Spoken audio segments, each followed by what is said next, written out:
வணக்கம் மக்களே, welcome back to coin trade academy. இன்றைக்கி இந்த வீடியோவில் என்ன பார்க்க போகிறோம் அப்படின்னா, எப்படி நம்ம இந்த இடத்துல ஒரு சிங்கிள் ட்ரேடில் 796% நம்மளோட ROI கிடச்சிச்சு. இந்த இடத்துல நம்ம ட்ரேட் எடுக்க என்ன மாதிரி கன்ஃபர்மேஷன் யூஸ் பண்ணோம், நம்மளோட ஃபுல் டிபி எப்படி ஹிட் ஆகுச்சு, ரைட், அதை பற்றி தான் டிஸ்கஸ் பண்ண போகிறோம். இதுதான் மார்க்கெட்டில் என்ட்ரி எடுக்கிறதுக்கு முன்னாடி எடுத்துக்கிட்ட ஸ்க்ரீன்ஷாட், அதாவது பிஃபோர் ஃபோட்டோ. இது மார்க்கெட் ஆஃப்டர் நம்ம டார்கெட்டை ரீச் பண்ணது.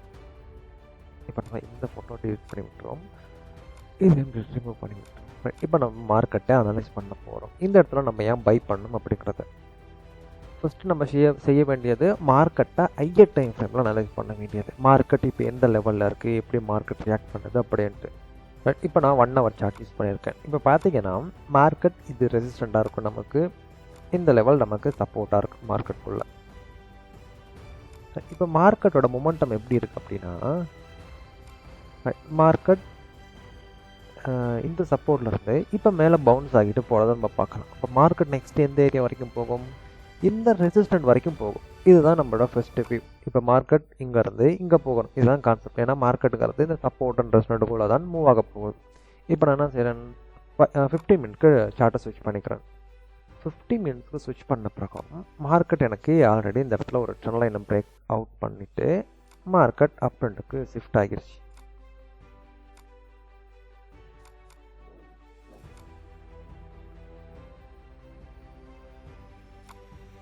ரைட், இந்த ஏரியாக்குள்ளே ஒரு ட்ரெண்ட் லைனை பிரேக் அவுட் கொடுத்துட்டு மார்க்கெட் அப் ட்ரெண்டுக்கு ஷிஃப்ட் ஆகிருச்சு. இப்போ நமக்கு மார்க்கெட்டில் இந்த இடத்துல ஒரு இம்பல்ஸ் மூமெண்டம் நடந்திருக்கு. ரைட், ஒரு இம்பல்ஸ், அடுத்து ஒரு கரெக்ஷன், அடுத்து ஒரு இம்பல்ஸ். மார்க்கெட்டில் எப்போவுமே ஒரு இம்பல்ஸ்க்கு அப்புறம் ஒரு கரெக்ஷன் வரும், கரெக்ஷனுக்கு அப்புறம் ஒரு இம்பல்ஸ் வரும். நம்ம எப்போவுமே இந்த இம்பல்ஸ் மூலம் தான் என்ட்ரு ஆகுவோம்.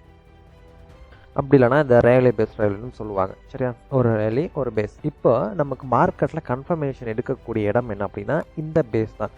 இந்த பேஸ்க்குள்ளே மார்க்கெட் சொல்லும் மார்க்கெட் நெக்ஸ்ட் எந்த டிரெக்ஷன் போகும் அப்படின்ட்டு. இப்போ நமக்கு ஆல்ரெடி தெரியும், மார்க்கெட் இந்த சப்போர்ட்லேருந்து, அதாவது ஹையர் டைம் ஃப்ரேமில் 1 hourல இந்த சப்போர்ட்லேருந்து இந்த ரெசிஸ்டன்ட் வரைக்கும் போகும் அப்படிங்கிற மார்க்கெட்டோட ட்ரெண்டு தெரிஞ்சிச்சு. பட் நம்ம கரெக்டாக எங்கே என்ட்ரு ஆகணும் அப்படிங்கிற போய் நமக்கு இன்னும் தெரியலை. அப்போ நம்ம 15 மினிட்ஸ்க்குள்ளே வந்து மார்க்கெட் இப்போ ஒரு பேஸ்க்குள்ளே ட்ரேட் ஆகுது, அப்போ மார்க்கெட் நெக்ஸ்ட்டு மேலே போக தான் சான்ஸ் இருக்குது அப்படிங்கிறத கண்டுபிடிச்சிட்டோம். இப்போ நமக்கு எக்ஸாக்டான என்ட்ரி பாயிண்ட் தெரியணும் அப்படின்னா இன்னும் கொஞ்சம் லோவர் டைம் ஃப்ரேம் போகும், 5 மினிட்ஸ் மாதிரி. இப்போ நான் 3 மினிட் சார்ட் வச்சுருக்கேன், சரியா?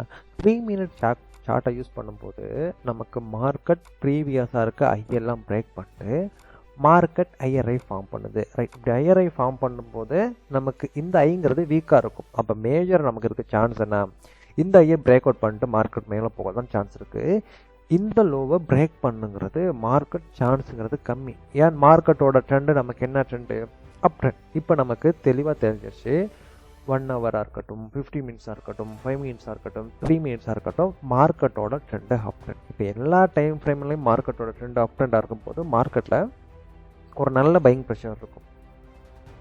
இப்போ நமக்கு மார்க்கெட் இந்த இடத்துல ஒரு சப்போர்ட் பக்கம் ட்ரேட் ஆகுது. இதுக்குள்ளே பார்த்தீங்கன்னா தெரியும் உங்களுக்கு, இது ப்ரைஸ் ஆக்ஷன் படி மார்க்கெட் கூட நமக்கு பையிங் ப்ரெஷர், அதாவது ஒரு கேண்டலோட லோவர் வீக் அதிகமாக ஃபார்ம் ஆகிருந்துச்சுன்னா பையிங் ப்ரெஷர் இருக்குன்னு அர்த்தம். நமக்கு ட்ரேடிங் இப்போ ட்ரெண்ட் அப் ட்ரெண்ட், இப்போ பையிங் ப்ரெஷரில் இருக்குது. ரைட், இப்போ மார்க்கெட் இந்த ட்ரெண்ட் லைன் ஒரு டிசெண்டிங் ட்ரெண்ட் லைன், இதை நம்ம ஒரு டிசெண்டிங் ட்ரையாங்கிள்னு சொல்லுவோம். டிசெண்டிங் ட்ரையாங்கிள்னு சொல்கிறது மார்க்கெட்டில் மேஜராக அப் ட்ரெண்டை கண்டினியூ பண்ணும். அப்போ உங்களுக்கு இந்த இடத்துல இந்த சார்ட் பேட்டர்னோட கேரக்டர் தெரிஞ்சிருக்கணும். மார்க்கெட்டில் எந்த இடத்துல எப்படி ஃபார்ம் ஆகுனா அந்த சார்ட் பேட்டர்ன் வந்து எப்படி ரியாக்ட் ஆகும் அப்படின்ட்டு. அப்போ இது ஒரு புல்லிஷ் ட்ரெண்டை கண்டினியூ பண்ணுறதுக்கான கன்ஃபர்மேஷன். அப்போ நமக்கு இங்கே என்ட்ரு ஆகும்போது எங்கே என்ட்ரு ஆகும் அப்படின்னா, பிரேக் அவுட் கொடுத்து ரீடெஸ்ட் என்ட்ரு ஆகும். பட் எனக்கு ஆல்ரெடி தெரியும் இது பிரேக் அவுட் பண்ணி தான் மேலே போகுது அப்படின்ட்டு. அதனால நான் என்ன செஞ்சுட்டேன், இந்த சப்போர்ட்குள்ளே என்ட்ரு ஆகிட்டேன். ஸ்டாப் லாஸ் என்ன அப்படின்ட்டா, இந்த ஸ்விங் லோவுக்கு கீழே வச்சுருக்கேன். ஏன்னா மார்க்கெட் ட்ரெண்டை சேஞ்ச் பண்ணணும் அப்படின்னா இது கீழே பிரேக் பண்ணி கீழே வந்தால் மட்டும் தான் ட்ரெண்டு சேஞ்ச் ஆகும், அப்படி இல்லைனா சேஞ்ச் ஆகாது. ஸ்விங் லோவுக்கு கீழே வச்சுக்கிட்டு இந்த இடத்துல டார்கெட் எப்படி ஃபிக்ஸ் பண்ணணும் அப்படின்னா, நீங்கள் ஃபிப்போட எக்ஸ்டென்ஷன் டூலை யூஸ் பண்ணிக்கிட்டோம். ரைட், இது நமக்கு ஸ்விங் லோ, இது ஸ்விங் ஐ, இது ரீட்ரேஸ்மெண்ட் பண்ண இடம். கரெக்ட், இந்த பாயிண்ட். இப்போ நமக்கு மார்க்கெட் ஒவ்வொரு டார்கெட்டையும் கரெக்டாக கொடுத்துருக்கும். நம்ம இது வரைக்கும் டார்கெட் பண்ணியிருக்கலாம், பட் நமக்கு அது வரைக்கும் தேவையில்லை. மார்க்கெட்டில் நமக்கு எவ்வளோ பர்சன்டேஜ் மூவ் ஆகினா போதுமோ அதை மார்க்கெட்டில் புக் பண்ணிட்டு வெளில வந்துடணும், சரியா? நான் இந்த இடத்துல 1:4 சரியா 1:4ங்கிற ரிஸ்க் ரிவார்ட் ரேஷியோவில் ட்ரேட் பண்ணுறேன்.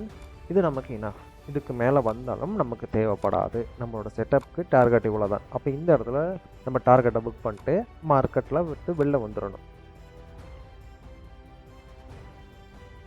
அப்போ நம்ம மார்க்கெட் அனலைஸ் பண்ணும்போது மார்க்கெட்டில் இருக்க எல்லா விதமான டூலையும் அப்ளை பண்ணுவோம். மார்க்கெட்டோட நேச்சருக்கு ஏற்ற மாதிரி அந்தந்த இடத்துல என்னென்ன டூல் தேவையோ அதை அப்ளை பண்ணோம் அப்படின்னா மார்க்கெட்டோட ட்ரெண்ட் டிரெக்ஷனை ஈஸியாக ஃபைண்ட் பண்ணிடலாம். நீங்களும் மார்க்கெட்டை இந்த மாதிரி ப்ரொஃபஷனலாக ட்ரேட் பண்ணணும், ப்ரொஃபஷனலாக அனலைஸ் பண்ணணும் அப்படின்னா கோயின் ட்ரேட் அகாடமி நாங்கள் உங்களுக்கு கிரிப்டோ ட்ரேடிங்காக அட்வைசர் சொல்லித்தரோம். எப்படி ஜாயின் பண்ணணும் அப்படின்னா கீழே டிஸ்கிரிப்ஷனில் லிங்க் இருக்குது.